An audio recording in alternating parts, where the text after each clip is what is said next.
Welcome to the Royal Diaries, Unlocking History. My name is Felicia. My name is Julia. We're sisters who love books, history, and talking about them both. We're doing a deep dive into the Royal Diaries series. Come with us as we learn about the girls who became women that shaped history. Kristina, the Girl King, Sweden, 1638, by Caroline Meyer. There is no summary, so I wrote one myself.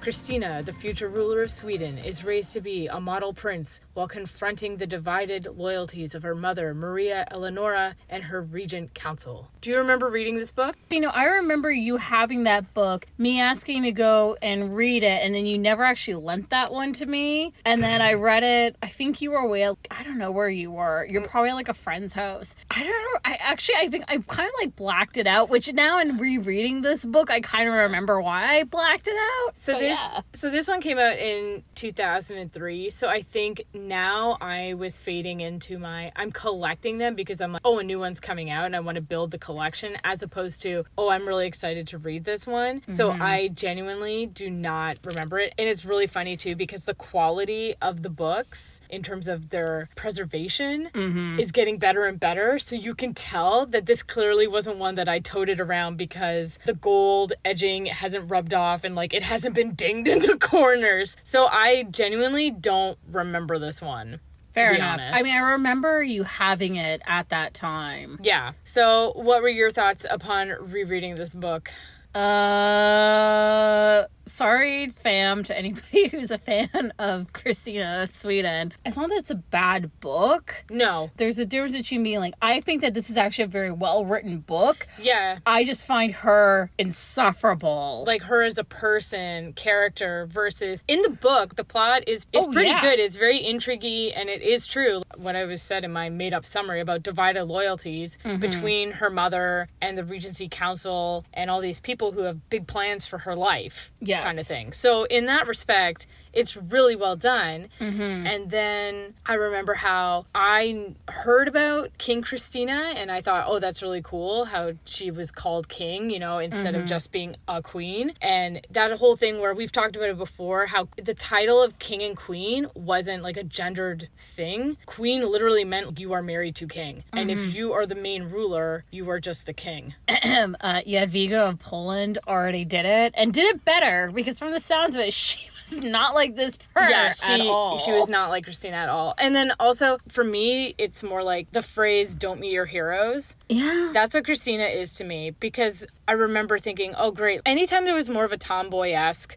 girl, you know, who just wanted to climb trees, ride horses, you know, do all that stuff, I was there for it. But then rereading this book, oh, you're kind of insufferable. So besides her doing her own thing, like I'm wearing pants and fencing and horseback riding, all those like a man things, like in Titanic when Rose is talking about all the shoot tobacco like a man kind of thing, that kind of stuff. I think the thing is about the way how she's characterized in this book, tomboy or someone who's like super gender nonconforming or somebody who's resisting gender roles in whichever way that or the other. Those are important characters and ones that I also have gravitated towards. I never really grew out of my tomboy phase in many ways. Yeah. But the point is the way how her understanding is framed, it's done in a way where she just has such a demeaning view of women in general. The way she talks about her female cousins, either their emotionality or their interests or the things that are known as women's work and everything. There's no real like nuance in her thinking. We've got to go back to our fave, Sondok, who actually is also somebody who resists a lot of the feminine practices and traits, but at least is a bit more self-reflective on it. She, instead of being boo-earns on women for doing women's work, it was more, why do women have to be forced into a box and are only expected to do this? Whereas Kristina, her cousins are girls and they're learning right alongside her,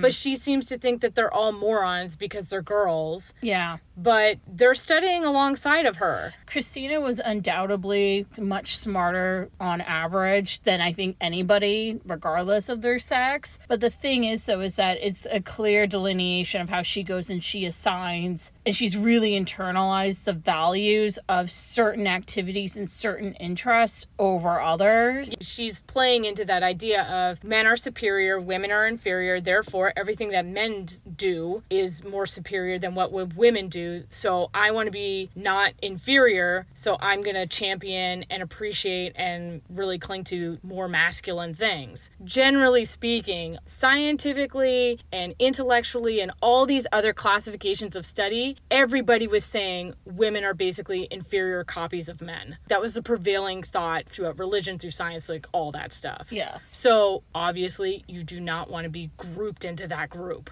Understandably. Yeah. I think also, too, with her, and this is something that we've talked about, too, about the way Cleopatra's talking about how long poor Egyptian would have to go and work to make this money, and like how unfair her father's spending is, and then she wants to buy her leopard and amulet, or you go and you have, you know, obviously the world's greatest spendthrift, Marie Antoinette. These women are in positions of privilege, right? Mm-hmm. Thing is with Kristina is that, and this is something that I'm still trying to parse out about why I have this response to her, because I think this also says something about me too, right? Yeah, and it's funny because I even wrote that down. I'm like, my quibbles with Kristina are really reflective of my own personal struggles about stuff. Well, and that's the thing. It's like this thing of entitlement, and it's I need to be seen as a king. I am a prince. I'm this. I'm that. For me, it's like I just always find that behavior repulsive, not just within myself, but also within other people too. You protest too much. Yeah, kind of thing. About how great you are. You don't want to go and have so much humility that you end up like not doing anything, having so much doubt you don't do anything. Mm-hmm. But you also need to go and recognize that even like with her in her own life, she is part of a very small piece of the tapestry that goes and makes up the society and culture that she lives in, even at the time. I just would like to actually go and take a moment. Some quotable quotes.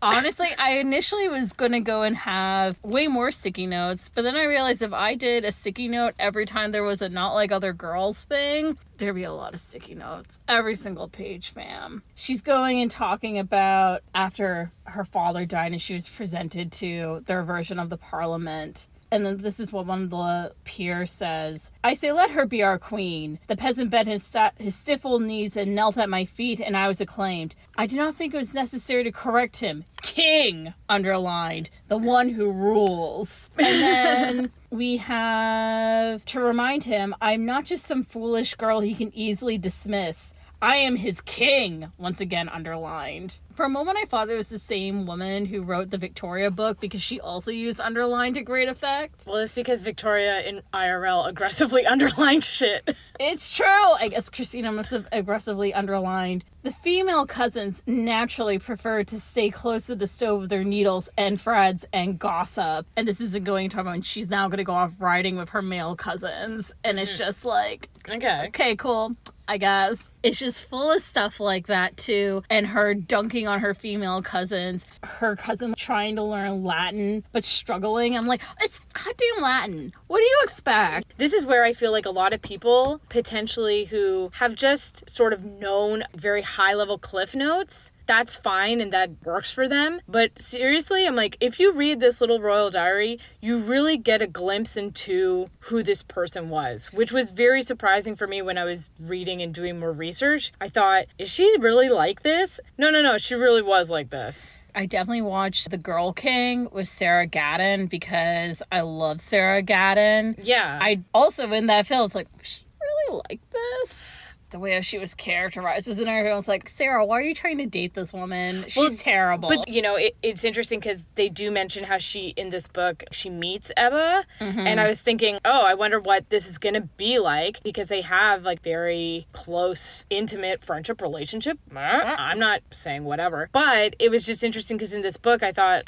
maybe we'll have some conversations here or maybe show some of this. Like, nothing. She has more vibes and connection with her cousin, Carl Gustavus, who ends up Yes. taking over the throne. Spoiler alert. Okay, good to know. You need to go and make it more heterosexual because this is... Maybe, but I mean... At the same time, though, it's like, I didn't get any sense of their friendship. And because when Eva showed up, I was like, I know who this woman is. She's very important to her. She's literally hardly a character. And then she doesn't like to send letters. I'm like, wow, that was a great way to hand wave away the fact that we have nothing between apparently one of her closest friends. Exactly. And even if you were like, oh, I don't know, because I don't want to upset people by potentially lesbians. Excuse me. Anna Green Gables and Diana. Exactly. Very much. Almost, they are kindred spirit bosom buddies. I'm not saying that they weren't or aren't or whatever, but I'm just saying you can show female friendship in a very close and intimate way. Yes. For children. That is appropriate. Yes. That's all I'm saying. They didn't do that in this book. You know, if I didn't know anything about Kristina, I would be totally surprised. So, about what you end up finding about her.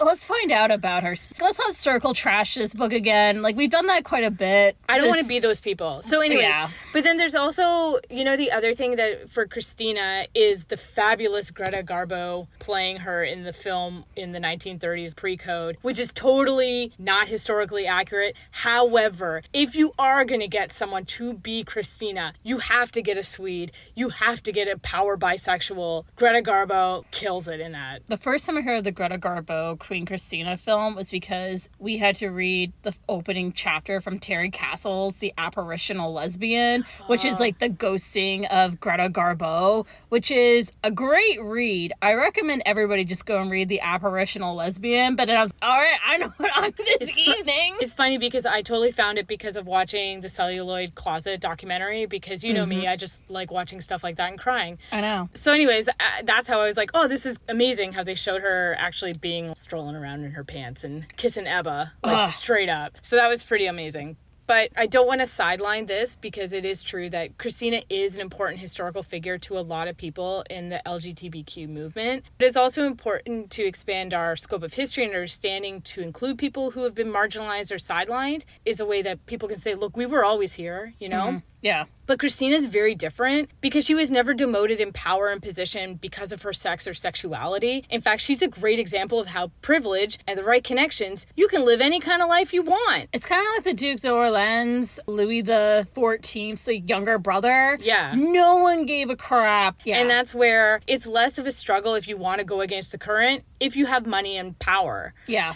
I think that's where having her as, you know, a queer icon, yes and no. I mean, it's sort of like how Anne Lister, the reason why Anne Lister could go and live the life that she did was because she had financial and class security. Exactly. And the women in her life who did not have that, they were punished, and Anne didn't do anything about them because Anne Lister was not a great person. Exactly. Watch the Sue Perkins documentary about her if you ever also want to go into a perfect example of don't be heroes. Yeah. So besides the high level cliff notes, bullet points about her life, you know, the more I read about her and the less enthralled I was about her. As a concept, she's great. Mm-hmm. But as an actual person, she definitely has her flaws. If I was going to play armchair therapist, I would recommend serious cognitive behavioral therapy to address her father and mother wounds and some serious ego work. Yeah. That's it. So some background context, because even when the book starts off, you really don't have a full depth of understanding of what's happening in terms of religion, nation building, arts and sciences, etc. So the impact and punch of what Kristina ends up doing, if you only look at it like in a vacuum, you really just don't appreciate it. So Europe in the 1600s was a period of contrast. It was a violent century filled with wars and revolutions. The most terrible conflict, the 30 Years' War, involved most European nations and devastated the German states where most of the fighting took place. At the same time, discoveries of scientists and achievements of artists made it a golden age. So we have Louis XIV in France. He eventually builds Versailles. Newton, Kepler, Harvey, they're making scientific discoveries in the West. Probably out east, they've had this for hundreds of centuries, but, you know, we finally catch up. Yep. And they established valid methods of scientific inquiry. New ideas of reason were being circulated. René Descartes, I think, therefore I am, argued that only ideas that could be proved by evidence or reasoning were true. This period saw the beginnings of religious toleration in Protestant countries of Europe, but only after considerable bloodshed. The 30 Years' War started in 1618 when Bohemian nationalists threw Catholic officials out of a window at Prague Castle. That'll do it. These nobles had met to protest in order that that Protestant churches be pulled down. They're always protesting, those Protestants. 3 officials were sent to the meeting by the emperor. They were seized and thrown out the window. This action was known as the defenestration of Prague. FYI, the 3 men survived the 70-foot/21-meter drop. Catholics say that they were caught by angels and Mary, whereas Protestants like to say they landed in a dung heap. Either way, it kicked off a war. Defenestration is a great word, and I love it. If I was going to have a punk rock band, I would totally call it Defenestration of Prague. Oh. I'm cutting that. None of you steal this. Okay, so they were revolting against the Catholic Ferdinand II of Austria, who is the Holy Roman Emperor. In his place, they appointed Frederick, Elector Palatine and foremost Protestant prince of Germany. To recover his throne, Ferdinand immediately declared war on his rebellious subjects. The outcome was a series of wars which eventually involved Europe for the next 30 years.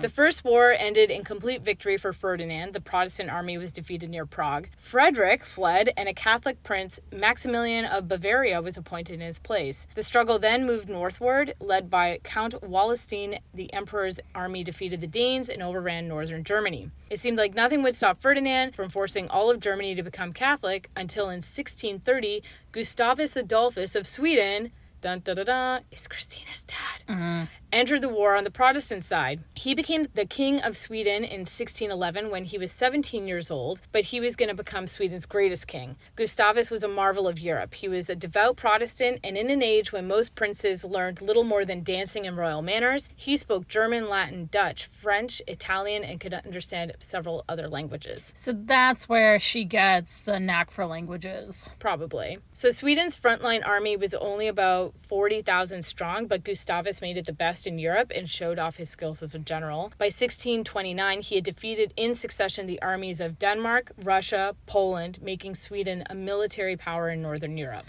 He sounds like Proto-Napoleon in some ways. In terms of not having as many people, but just because if you have really good tactics, you can do a lot. Yeah. So besides creating the strong army, he also built a powerful and efficient fleet and made Sweden the strongest naval power in the Baltic Sea. Through military conquest, Sweden gained most of Finland from Russia, but across the Baltic Sea, his fellow Protestant princes in Germany were facing defeat. So if Germany became Catholic, Sweden would be isolated. So Gustavus saw the danger clearly and declared war on Ferdinand. In July of 1630, he landed an army on the German coast and advanced. At Breitzenfeld near Lipsitz in September of 1630, the Swedish force utterly defeated the emperor's army. The following spring, Gustavus moved south. He occupied Munich and advanced against Ferdinand's capital in Vienna. They clashed at Lutzen. Gustavus was called the Lion of the North. He always fought at the head of his men. After a day-long battle, the emperor's forces retreated in disorder, but unfortunately, Gustavus didn't survive. He died leading his men in a charge against the enemy, and after he died, his heart was taken back to Stockholm. This is not how it's described in the book. It was pretty bad because it was like a fog and they didn't know where he was. And then they found his body, but it had been pretty obliterated. But it's because he was there at the front getting it all. So in 1635, the war swung in Austria's favor, and then France entered the conflict. And then the Treaty of Westphalia finally ended the 30 Years' War in 1648. So it drew up the map of Europe that lasted for more than 100 years. It ruined Germany. The treaty split it more into 300 states. France became the dominant power in Europe, and this happened because Cardinal Richelieu, yes, that same one, paid the Swedes, the Dutch, and the Danes to support their armies in a war against the common enemy, the Habsburgs in Spain and Austria. So that's the 30 Years' War, which is a really important war, but I feel like it totally gets sidelined for a lot of other types of conflicts, and it really shouldn't, because it's really critical, especially at this time when it comes to religious fighting and things like that. As countries are solidifying their lines on the map and building their nations, but then once that's happened, now we're going to start expand and become a little colonial empire and start taking over things, and the Dutch ended up being crazy conquestors, and you're thinking, like, the Dutch? Yeah. Where did this come from? History is always repeating itself, too, so it's problems in Germany. I'm so surprised. Yeah, but if you go every single century, there's always something. Yeah, it's like you peel back the onion, and you're like, oh, we're here again. we're here again. Yeah. This sounds familiar. Smashed into multiple states. Like, it'd be pitied if they got reunified. The ghost of Otto von Bismarck shows up. I'm coming for you. I know. He said, did someone say unification? So, born in the middle of all of this in 1626, Kristina was the only surviving legitimate child of Gustavus and Maria Eleonora. But her actual birth is the subject of confusion. It wasn't certain if she was a girl or a boy. Geneticists today now say 1 in hundreds of babies are born with unclear sexual characteristics. But more than likely, it was they were desperate to have a boy. It's December at night, and we're doing this all by candlelight. So it makes it a little hard to tell. They were quick to announce it to the castle that it's a boy, and everyone's delighted, celebrated, maybe got a little drunk. So it wasn't until the morning that someone did a proper double check. Oops, it's a girl. So this was 5 or 6 hours after she was born, and her aunt went to the king and told him the update. But King Gustavus was informed that he had a girl. He was a little disappointed, but still in good spirits. Upon hearing the news, he quipped, "She's going to be clever, for she's taken us all in." So he even named her Christina after his own mother. And he liked his mom a lot. So if Gustavus was slightly disappointed, Maria Eleonora was just torn to pieces. The palace staff kept the truth from her for several days, but when she found out, it was worse than anyone could imagine. She reportedly screamed, "Instead of a son, I'm given a daughter, dark and ugly, with a great nose and black eyes. Take her from me, I won't have such a monster." Oof. So let's give some context to where this really extreme reaction is coming from. Listen, there are some people who are just shitty for the sake of being shitty, but I think that we can maybe go and unpack why her mom is the way she is. I would appreciate that. Very much one of those, I wonder how you're wondering how we got here. Let's find out. So Maria Eleonora was born in 1599 to John Sigismund, the Prince Electorate of Brandenburg. Maria Eleonora was the it girl of the 17th century. Monarchs fell all over themselves to marry her. She was famously beautiful, and ironically, many spoke of her admirable mental faculties.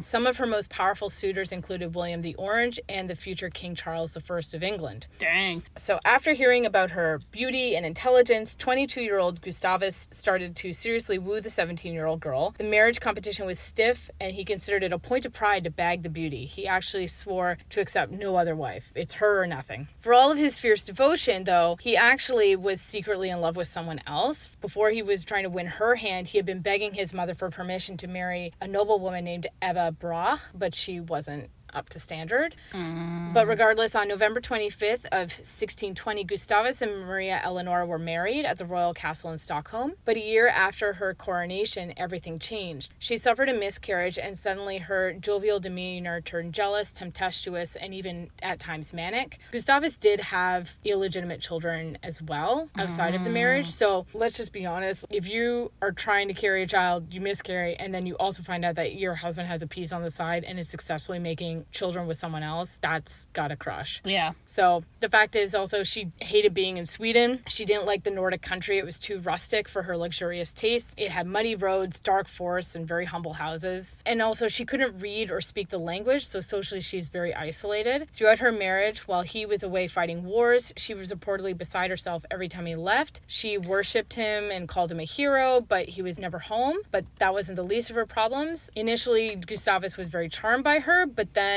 he didn't have the same feelings, and then he just ended up pitying her and described her as very sick and a miserable woman. I mean, well, that's what happens when you go and you take a human being and you turn her into an object to be possessed. Yeah, I bagged a beauty. Exactly. Yeah. In fairness, also, she was very enraptured with him. I, too, would probably not handle it really well. It's like, I'm going to go out to this 30-year war. Yeah, if I gave up my entire existence to be with someone and I traveled to live in a strange country where I don't know the language, I don't know the people, but I'm here with you, and then they're like, bye, babe, have fun. I'm going to go down to where you're from and smash shit. Yeah, I would be a little upset. And so her baby stresses also weren't neurotic, so it's imperative that Sweden have a male heir, since Polish enemies were primed with boy heirs that could easily take away the throne if Gustavus died childless. It also didn't help that he kept going to war and putting himself in danger. Sadly, her first miscarriage was not the last. In 1623, she managed to carry a baby girl to term, but it was stillborn. In 1625, she was pregnant again, only to lose the baby very tragically. She decided to accompany her husband to see a royal yacht, but the waters were rough, and then her attendants ferried her back to the safety of the castle castle, but it was too late. And she was like, I can't feel my child. So she lost the baby, the hoped for son, soon afterwards. So in April of 1626, when she was pregnant for the fourth time, everyone had a really good feeling about this, but they were like, no chances. We're going to wrap her in cotton wool kind of thing. And they're predicting it's got to be a boy. So the birth of her only surviving child didn't go as planned. So Kristina was probably born with languo, a very soft, thin, usually unpigmented downy hair that's found on the body of a fetal or newborn human. So it's the first hair to be produced by the fetal follicles. It's usually around 16 weeks of gestation and is abundant by week 20. Normally it's shed before birth around 7 or 8 months of gestation, but sometimes it's present at birth. Just so you all know, in utero you're hairy and then you're not hairy. But sometimes the hair sticks around and then it goes off after a couple weeks. So when Kristina came out with only her face, arms, and lower legs were bare and she had this big beaky nose, those were characteristics that with the beaky nose are like, oh, it has to be a boy. Oh, no. Because, you know, a big nose, maybe penis. I don't know. Oh, my God. So it was just like another disappointment for her. And, you know, she also probably had a severe form of postpartum depression. If I was desperate to go and have a baby and I kept on having miscarriages or stillbirths, I would,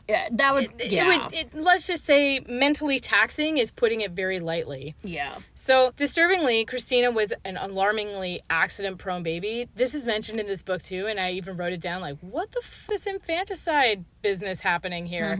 So apparently someone tumbled down a full flight of stairs, or a beam might have fallen on her cradle, or she was dropped. Whether or not it's like maliciously trying to harm this child, or it's just probably pure neglect. Let's be honest. Yeah. Regardless, like, it's not good. Gustavus and Maria Eleonora weren't good parents together. They dealt with their disappointment with their daughter's sex in different ways. Gustavus wanted to raise her as a boy because, well, she's my heir. I gotta make it work. So he encouraged her to become interested in cannons and warfare and all that stuff. Meanwhile, after all the accidents, Maria Eleonora was barred from any role in the young princess's life. Instead, her aunt ended up doing raising. So things did not improve after Gustavus died, despite having the opportunity to do so after her husband's death. Maria Eleonora never became the regent of Sweden. By then, all the advisors were desperate to keep her away from the throne. And also her mourning just took it sort of off the charts too, when they thought this lady really shouldn't be in any position of power. So she had to make sure that everyone else was sort of in misery too. So she forced Kristina into blacked out, darkened rooms to mourn her father in solitude for unforgivably long periods of time. Everyone mourns in their own way, but she reportedly hung the heart that was sent back to Stockholm in a golden casket in the ceiling above Kristina's bed.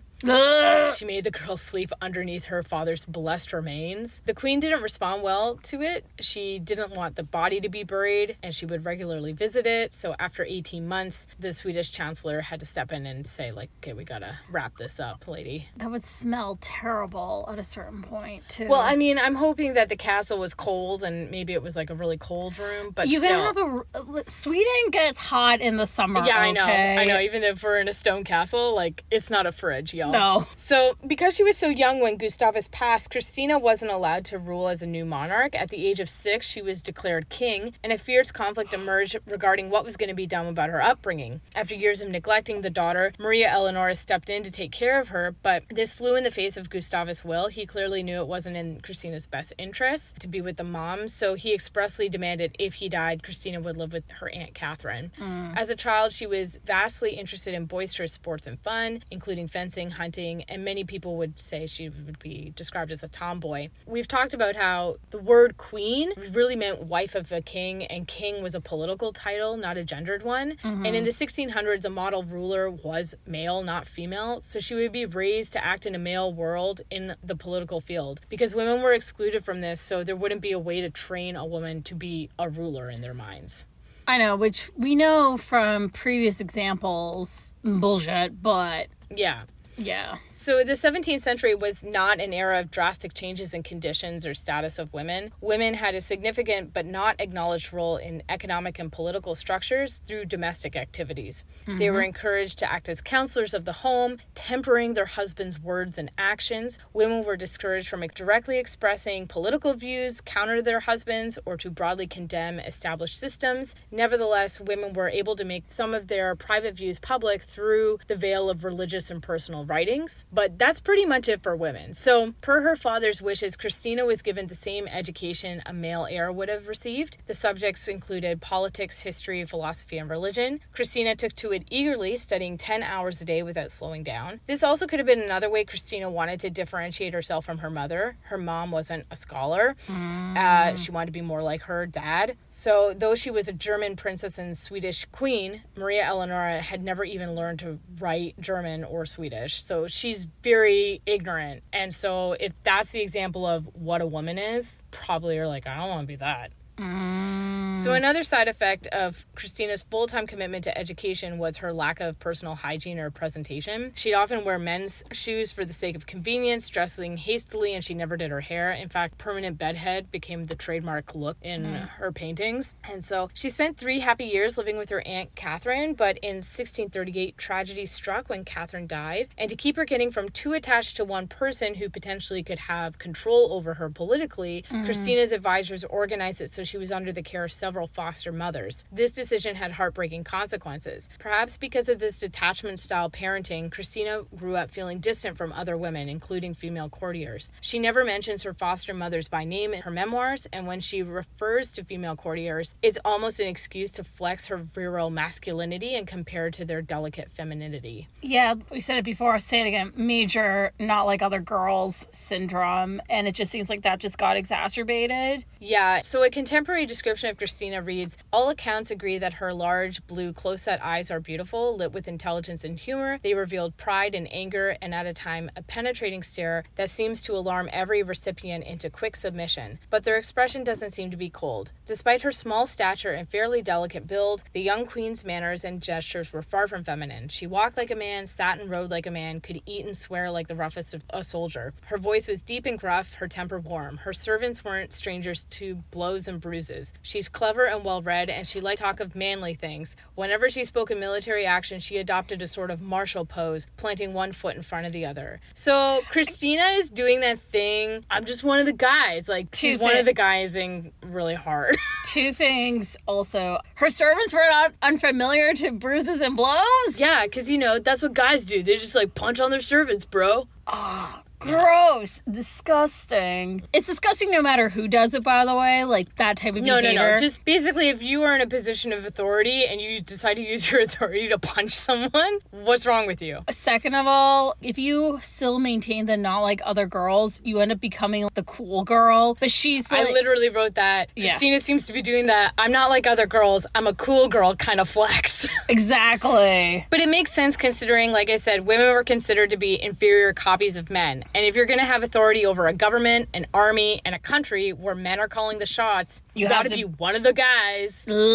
So Kristina also didn't lack belief in her strength and grandeur. She had the confidence of a king. Since the age of 6, she had grown men bowing and scraping towards her like an absolute monarch by the grace of God. So understandable why she did have a greater sense of self from such a young age. Like, she always knew she was going to be a king and she was going to be a ruler. What does that do for your sense of self and your ability to actually admit to fault? Have empathy towards other people. Yeah. So was this confidence matched by her abilities? So despite her voracious appetite for learning, she lacked focus and found the actual part of being a ruler, governance, and politics boring. She was clever and a lot of people were impressed by her at first. She gives a strong first impression. She could pick things up very quickly with not a lot of effort, but she got bored. It's probably not that she couldn't push deeper, but there was just so much out there. So she was what some people would say like a quick study, but a dabbler. I mean, yeah, she sounds like a jack of all trades, master of none. Very much so.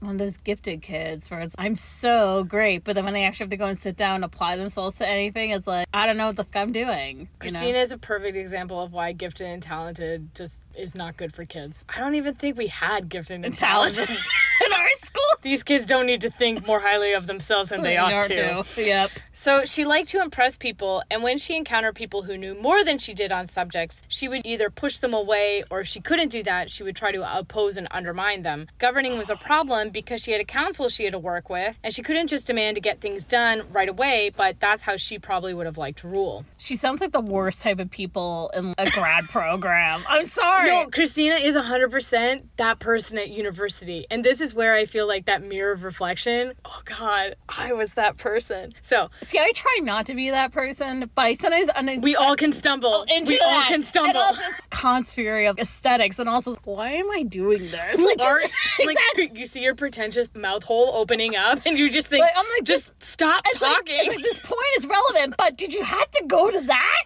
Exactly. So Swedish cultural life at this time, it was considered to be a cultural backwater, but Kristina's rule did usher in a new wave of arts and science. And by 1650, Stockholm was attracting the finest minds and talents in Europe. In 1648, Kristina began to give her palaces in Uppsala and Stockholm some major makeovers. Over the next 2 years, these castles gained hundreds of paintings and statues, scientific instruments, and pieces of crystal. One of Kristina's biographers said that her frantic collecting became uncontrollable mania. Kristina's library was one of the greatest in Europe. The arrival of war loot from Prague in 1649 launched her onto the European scene as a collector of books, manuscripts, coins, sculptures, and paintings. See, this shit I can get behind. Yeah. She also sent out agents all over Europe, even as far as Egypt, to enrich her collection. So she, and not just in terms of collecting things, she also wanted to collect people, cutting edge. This isn't like the Queen Victoria. No, collecting. not like come here, small child. No, not like that. So more like she invited René Descartes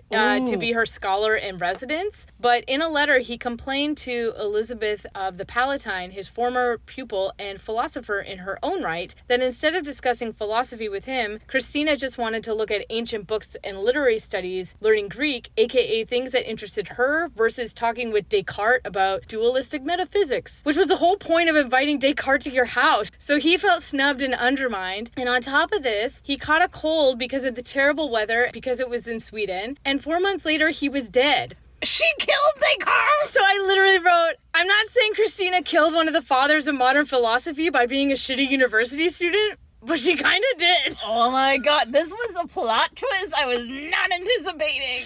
So for years, Kristina's royal council was pressuring her to marry, but she staunchly opposed, and she told them, I do not intend you to give my reasons, I just know I'm simply not suited to marriage. And then she coolly demanded that if she was to continue to rule, they must never ask her to wed ever again. She had previously been engaged, though, to her cousin, Charles Gustave, in 1642. After a few years, though, Kristina called it off to explore other options. Her attention was now fixed on one of her ladies-in-waiting, a beautiful young woman who had been left in her care after the death of her courtier father some years before. Her name was Eva Spar, but to complement her loveliness, Kristina called her Belle. Apart from their age, the two had little in common. Belle was timid, feminine, and sedentary, with no particular interest in learning or high culture, but she accepted Kristina's attentions and seemed to return the affection. They commonly shared a bed, but no unusual manner at the time for two unmarried women, but Kristina enjoyed the provocative possibilities of the situation. So she drew deliberate attention to it before the prudish English ambassador Bulstrode Whitelock by whispering into his reddening ears that Belle's inside was as beautiful as her outside. Her insinuations were quickly considered to be fact, and it wasn't long before it was widely believed that the queen was either a lesbian or possibly intersexed. Harold, they're lesbians. Very much so, a Harold moment, but also, I'm thinking about this from Ebba's perspective. It's one thing for Kristina to make jokes about having sex with you, but if you're not on equal footing, so after Kristina's done with you, you have to go back out into the real world, quote unquote, and what does that mean for you? And I think also, too, like, even if she wasn't joking, too, as well. It's still inappropriate. Exactly. Especially at the time, but I think, again... Even nowadays, I would be very upset if someone who I was intimate with decided to talk about our relationship to make a point to embarrass someone else. Yeah, this kind of, again, goes and shows how Kristina, because she has guaranteed title, position, and power, she doesn't need to go and think about consequences. Yeah. And because she doesn't seem to go and think much beyond herself, understandable given her circumstances, like, of course she's going to go and do that to somebody else, even if she cares about them. Yeah, and Kristina was fond of Belle and maybe even loved her, but she didn't refrain from making use of this friend in her ongoing battle with Chancellor Oxenstierna, who is essentially the de facto guy who had been running the regency with the council. And so now that Kristina had reached a majority, they continually clashed with each other. So for some time, Belle had been engaged to his son, but Kristina persuaded her to break off the engagement to marry instead Jacob Casimir de la Gardie, Magnus's younger brother. A story went out that during the wedding celebration, the queen ordered all the guests to take off their clothes and dance, at least in the nude. So the story's gossip, but it does reveal something of the reputation that Kristina had now acquired. Yeah. Belle's epitaph was not happy. There was no real affection between her and her husband. Even after the wedding, she continued to live with the queen. She had 3 children, but they all died in infancy, and within a very few years, she became a widow. Oh. Despite Kristina's continuing affection, Belle's young life declined into illness and sadness. But it's not just her relationship with Belle that made people question her sexuality, but the fact that she was very vocal about not wanting to marry and have children. "I could not bear to be used by a man the way a peasant uses his fields," she had said. At the same time, it's clear that neither modesty nor timidity had prompted her attitude. Her coarse language, though she regarded herself as a natural Swedish defect, was cause for frequent comment, and she made those jokes too, and wasn't above teasing Belle. As the years wore on, Kristina began to face a lot of criticism for her refusal to marry and for her extravagant spending. People claimed she was bringing everything to ruin, and all she cared about was sport and pleasure. She had created 17 counts, 46 barons, and 428 lesser nobles, and they all needed grants with new titles. So she kept mortgaging crown property to cover it. In the 10 years, she increased the number of noble families from 300 to 600, and these appointments weren't necessarily because of merit, but just because Kristina wanted to.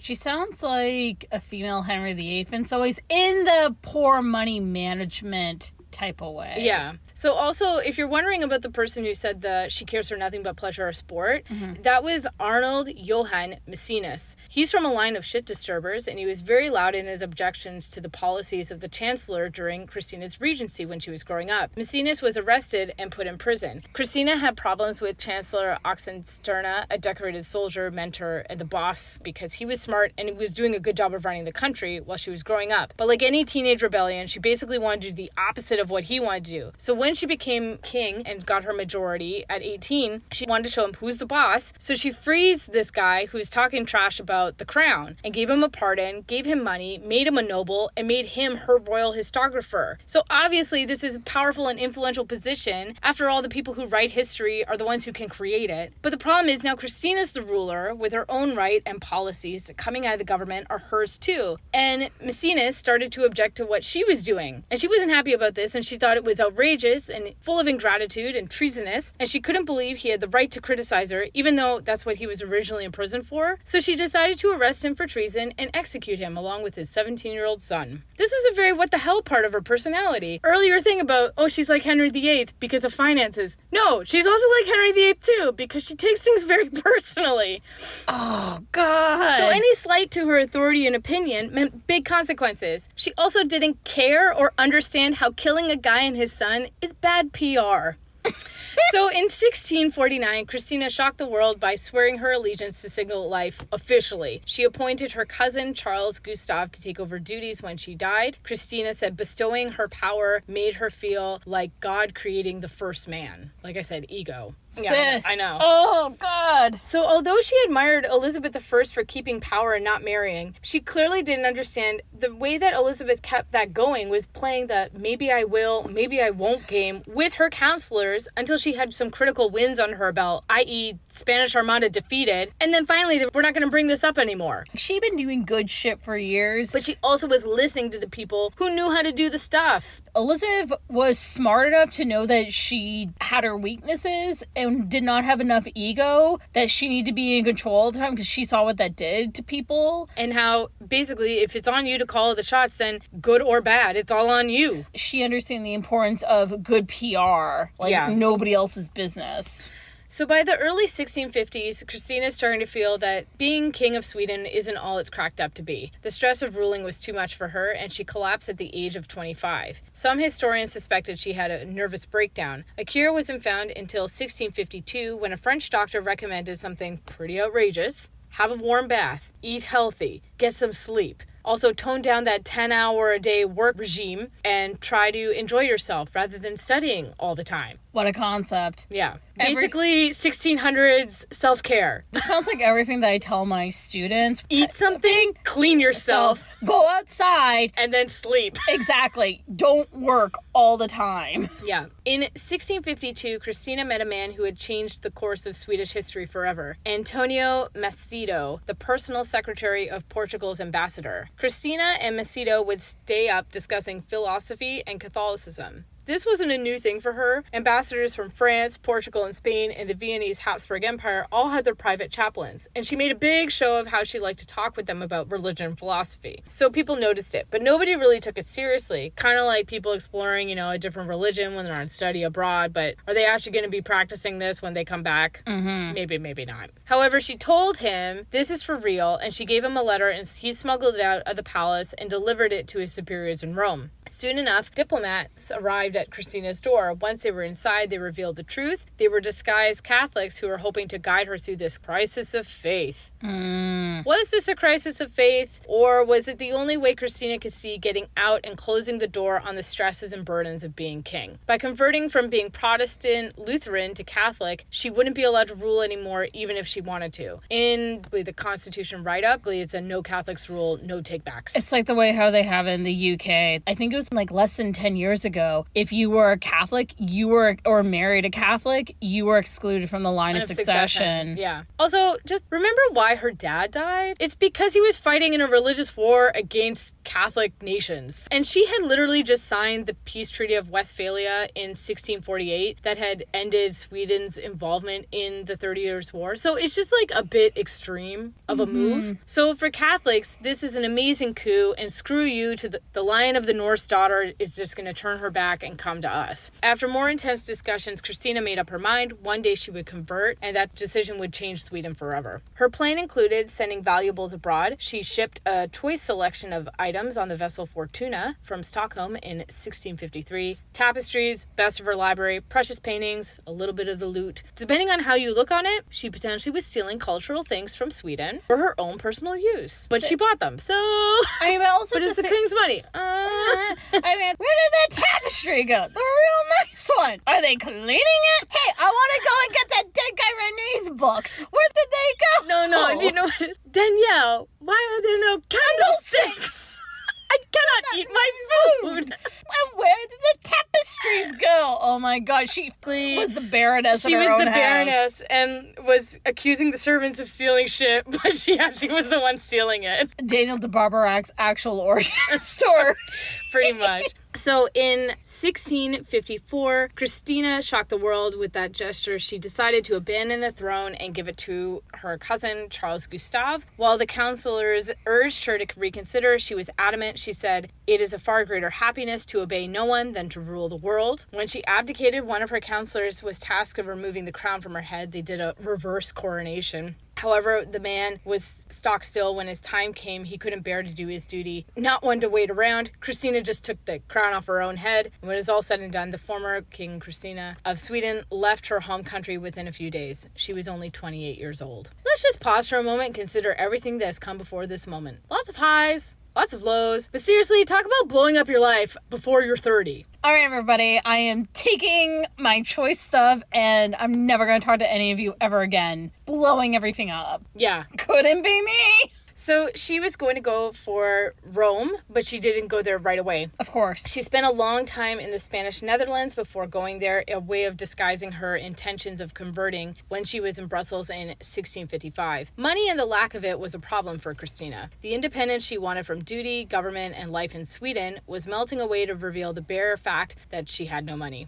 All the people who wanted her to make the leap weren't there really to help finance it. The Habsburg Emperor didn't trust her. The French were alienated from her. The Pope couldn't send her cash. Despite his assurances, there really wasn't anything except for a place to stay in Brussels from the King of Spain. Christina was more dependent now than she had actually been before. She realized without the crown she had little importance, and that made her a little desperate. Irony. She was depending on Sweden. She didn't have those independent means, but she's not letting anyone know she's messed up. In letters she's writing to Ebba, she's oh, I'm having such a good time. It's so much fun here. Everyone's great. So she converted quietly en route to Rome. When she was in Innsbruck, Austria in 1655, she made her conversion public. The celebrations lasted a week, concerts and banquets, lots of things for people to celebrate in. Kristina was proud to be a Catholic, but she knew when to keep her mouth shut. She purposely didn't publicize the conversion so that good old Protestant Sweden would keep sending alimony. So they said, we'll give you a bit of a pension.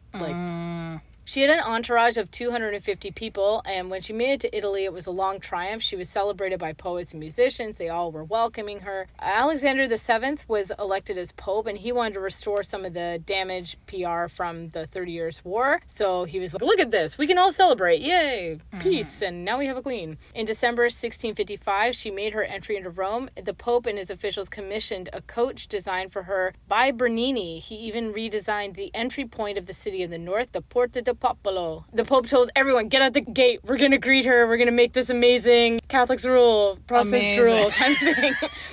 So there were fireworks, and she went to Mass with the Pope himself the next day, and Rome was partying for months. So by now, everyone knows the real truth. The jig is up, and the Swedes quickly and gleefully denied her any more money. In 1655, she established herself as an independent woman in Rome. She was given the Palazzo Farnese to live in. So she lacked the means to stage any big stuff. She was short of cash. Her own staff weren't paid, and stole the furniture and silver from the palazzos where she ended up staying. Amazing. You don't need that fork, do you? So this put a damper on her ambitions about being the patron of the arts. She wanted to set up an academy, but it wasn't as grand as it had been in Sweden. But what it lacked in means, it made up for ambition. She gathered the finest scholars and poets in Rome, and it stabilized around 1670s, and it played an important part in Italian poetry, transforming it from Baroque style to a classical one. Nice. And the academy continued after her death. It's still around, the Academy Arcadia. That's what it's called today. And she was elected posthumously as the patron, as empress. Ooh. So Kristina had a semi-permanent orchestra because musicians were low-level tradespeople. Could you imagine you just have your own personal orchestra? Yeah, and she wanted to stage operas, but operas are very expensive. So she would do these oratorios, which are basically, you have the music and the singing, a la Les Mis in concert featuring Nick Jonas. She was able to connect with Arcanello Corelli, and he wrote for her 12 church sonatas. They are not about church, but they're for grand apartments for wealthy people with high ceilings and fancy things. And these were the first pieces of work that he published. Nice. Another famous visitor to her academy was Cardinal Deco Azzolino, who became a really important person in her life. He was her confidant advisor and minister at court. He was her partner in politics. He helped her when she was refurbishing the place and made purchases for collection. They shared a love of poetry and art. They did have a romantic relationship. It's proven by letters that were written in code to each other. In one spicy letter, she wrote to him, I live and die as your slave. So like, whoa, lady. Oh, dang. So as an adult, she was known for dressing sometimes in male clothing, like she would wear pants and stuff. But all this changed when she met him. Apparently, she was now really into trying to, titillate him. So she would wear frilly feminine dresses, highlighting her assets. Her revealing wardrobe became so risque that the Pope personally told her raise the dress's necklines. Oh my God. But besides being titillating to each other, it's unlikely that they had a full-on sexual relationship because Kristina, in her mind, was very adamant. Sex equals babies equals loss of power and freedom and or death. And she's not wrong. I mean, yeah. Especially at the time. Yeah. And because she was unattached to any person, whenever she's alone with a man or a woman, there's always thrown in the speculation of, were they lovers? Pile of gossip at the time, and that continues to be talked about to this day. Yeah. When she abdicated the throne, the first statement was that she would get to keep the title as Queen of Sweden. But in order to maintain that status, you have to live like a queen, you know? And how do you live like a queen if you don't have the cash for it? Well, she rented a huge estate, and the gardens that were attached to the palace in Rome are actually now the botanical gardens in Rome. Cool. So they had a sculpture apartment on the first floor. The second floor is the royal apartments, 2 audience chambers, painting galleries. The third floor was where her famous library was and the academy meetings. The gardens had a sculpture academy. She also had a workshop. There was a large stable with 80 horses and a training ground for her to exercise them herself. She had housing for her staff, and she had about 183 people working for her in the year that she died. So she's really putting up the show of, I'm still the queen. Could you imagine having 183 people just to work in your goddamn house? I can't even imagine being in contact with 183 people regularly. I know, right? Exhausting. So in Rome, there were lots of rough people in town. It's like any city. And they usually hang around the gates of the rich people in the estates, would beg or bother them and whatever. But Kristina, instead, she flings open the gates and she's like, come on in. So she had all different types of people who just like randomly come into her house because she's like how she vibed. So she had cardinals, ambassadors, scholars, artists. Pope Clement IX came to visit for her birthday. Talk about a flex, though. My friend the Pope. Oh, sure. Oh my God, the Pope's actually here. The Pope! It's like, did you know that the Pope's like eating all the shrimp? Yeah, exactly. So this cost a pretty penny. So she had a lot of debts, and to fix that financial problem, she put herself forward to become the Queen of Naples. The Kingdom of Naples was a contested area between France and Spain. They both wanted control of it. The Spanish had the upper hand, and Kristina had favored the French in a lot of political issues before, so she thought she could be promoted by the French as their candidate to become the new ruler. She wanted this not just because of debt, this was big cash, but she realized without a throne, she doesn't really have a lot of clout and power. She's not on the same level and stage of authority that she used to be. Yeah. So her ego didn't let her be a private person. But this all went sideways in 1657 when she moved to Fontainebleau, aka Louis XIV's, one of his houses. She suspected her master of the horse, Marchese Gian Rinaldi Montedelci, was conspiring against her. She secretly intercepted his letters and confirmed her fears. He was plotting against her.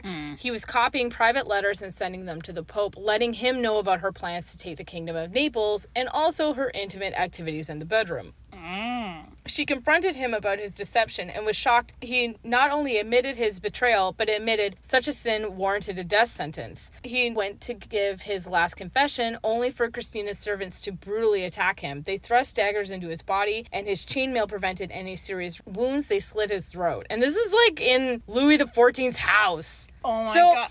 So technically his death was legal because she's like a queen and the execution occurred under her orders, but it's not her house and it's also really brutal. Louis XIV apparently was not freaked out about this. I mean, it's Louis XIV. Like, a lot wouldn't really face this bitch. But still, can you imagine? You come to my house and then you have a disagreement with someone, then you just like stab them? That better come out of the marble. Clean this up. So, back in Rome though, people were furious because they really liked this guy and the streets were buzzing that she had actually been secretly seeing him along with other romantic interests. And the reason was he snooped through her mail, he discovered she was cheating. This is why he had to die. Of course, this scandal gets boiled down to sex instead of the actual real scandal, which is Kristina's trying to take power of a whole kingdom. But either way, when Kristina came to town, Pope Alexander VII refused to greet her, and in a brutal letter, he wrote that Kristina had intolerable pride and was a woman born of a barbarian, barbarously brought up and living with barbarous thoughts. Oof. In April 1660, Kristina's successor, Charles Gustavus, died, leaving behind an heir who was only 5 years old. Perhaps regretting her hasty abdication, and also because she didn't have Naples now, she returned to Sweden and declared she would resume the throne if the vulnerable little boy died. However, there was a huge problem because the boy king was very much alive, and Kristina's conversion meant there was no hope that they would ever let her take the throne again. So they said, like, no thanks, get out of here. I guess you had your chance. They were like major like no take backsies about your Catholicism. Yeah, because it's a conversion. It's supposed to be a thing of spirit and actual personal conviction. Yeah. It's not like a shirt.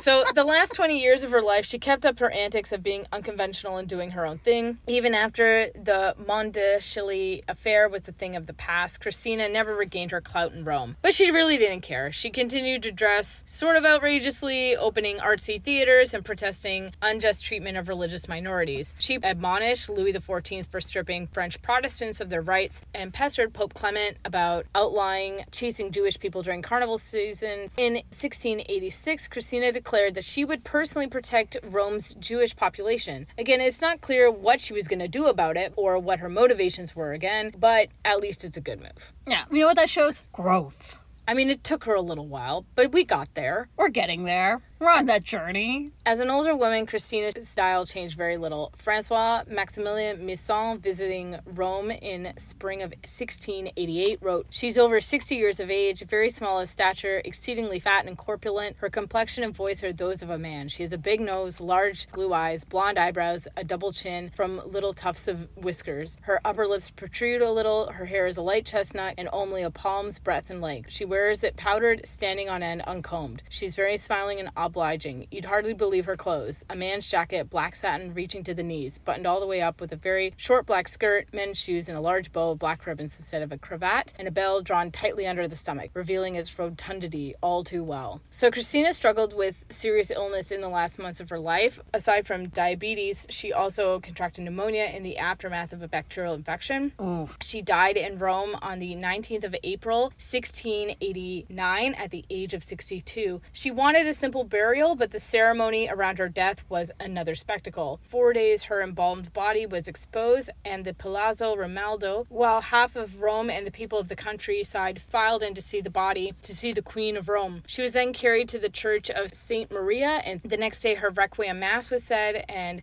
17 ecclesiastical orders and a whole college of cardinals all came. Assolano, remember him, her BFF, he wasn't there because he was too sad. And he was actually with her when she died. She was buried at the Vatican Grotto. She's one of 3 women to be given this honor. Her conversion and the importance that the Catholic Church gave this made it happen. Kristina actually wanted to be buried in the Parthenon. She was all about classics. She loved Alexander the Great. She loved Greek and Roman mythology and stuff. So she wanted to be at the Parthenon. But the Catholics were like, no. She viewed herself as more of an ancient hero than a modern religious figure. But everyone's like, no, St. Peter's her bust. She's a symbol of the best conversion for us. So she's actually still there. She's actually beside Pope John Paul II. Assolano got everything, but he died soon after, and his nephew sold off her large art collection that was distributed and is now scattered among major museums and private collections. Many important manuscripts are in the Vatican Library. The sculptures went to Isabel Farnese in Spain. She was the consort of Philip V. Her marbles are now the backbone of the Prado collection in Madrid. 259 paintings went to the French. His collection was sold in 1792. They ended up in British collection, but they're in the gallery in the Windsor Castle, all the country houses. After centuries of speculation, Kristina may have been intersexed. Historians finally laid the question to rest in 1965. They exhumed her bones and conducted an analysis. Their findings were generally inconclusive, but they noted her skeleton was typically female.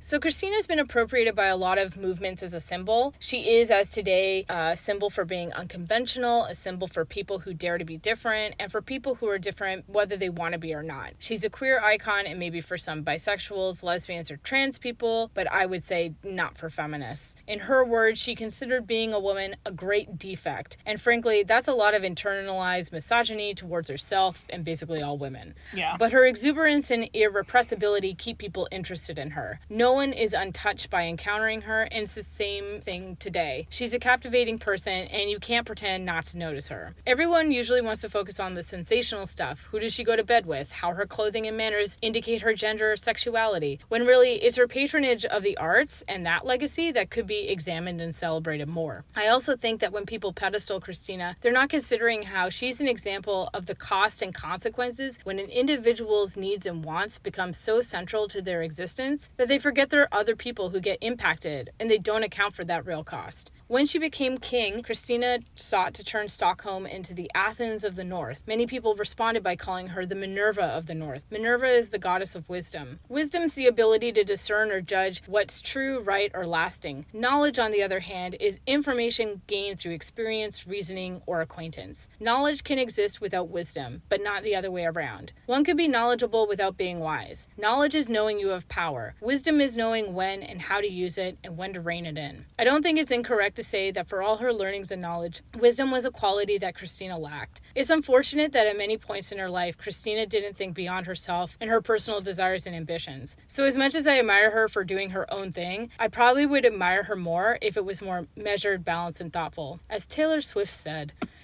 "Never be so clever you forget to be kind. Never wield such power that you forget to be polite." Yeah. I agree with your very pointed and very accurate summary of her. Like, she does have a lot of great qualities. She really did. Mm-hmm. And she did a lot of things that I definitely do appreciate. We love a scholastic queen. We love a nerd. We love somebody who does want to go and be true to who they are and all of that. what makes me uncomfortable about her is not those things about her or that she wants to be true. It's just that sometimes the best way to go and actually be most authentic version of yourself is to actually go and take into account your relationships with other people. Yeah, and what impact you can actually have, because when people can be their authentic selves in the position and situation that they're in, that actually does ripple out and affect other people in positive ways, because it can be inspiring to see like, wow, even though you're in these circumstances or you're being told like this is your role or this is your job, still doing the job, but you're being yourself. Yeah, but you can also be authentic to yourself and be very inconsiderate of other people and very self-centered. Anyways, moral of the story is just because you're smart doesn't mean you can't also be a dumbass in some ways too. We all make mistakes. We do. Follow us for more research, fun facts, soundtracks, and aesthetic posts. You can find us on Facebook, Instagram, Tumblr, and Twitter at Royal Diaries Pod.